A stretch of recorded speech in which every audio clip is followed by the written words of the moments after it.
In the heart of the ancient Jewish community, the priests served a significant role.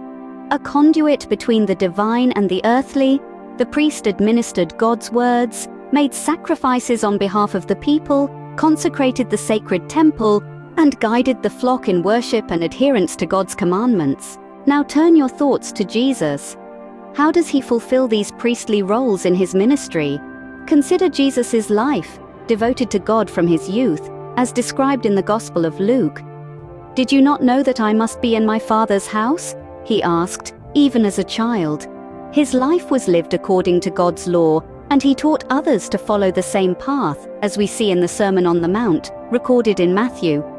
Jesus also forgave people for their sins. Remember the paralytic man in the book of Luke? Jesus not only healed his physical infirmity, but also forgave his sins, acting as an intermediary between man and God, a role traditionally held by priests. Moreover, Jesus consecrated the temple, as seen in the Gospel of Matthew, when he drove out those who were buying and selling within its sacred walls.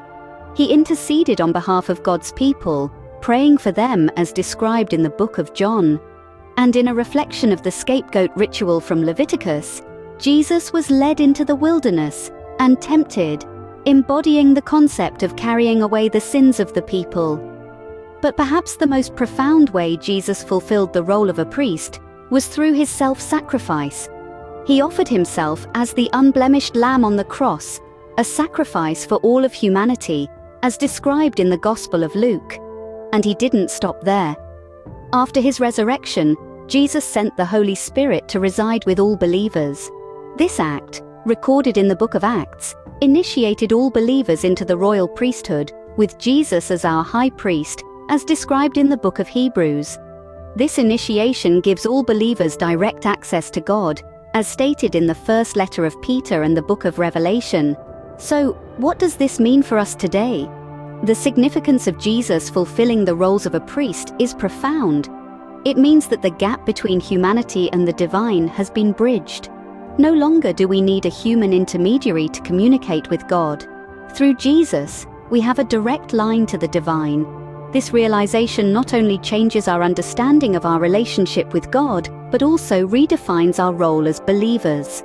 We are now part of a royal priesthood, called to live our lives in service to God and others. In this light, each day becomes an opportunity to live out our priestly calling, guided by Jesus, our high priest.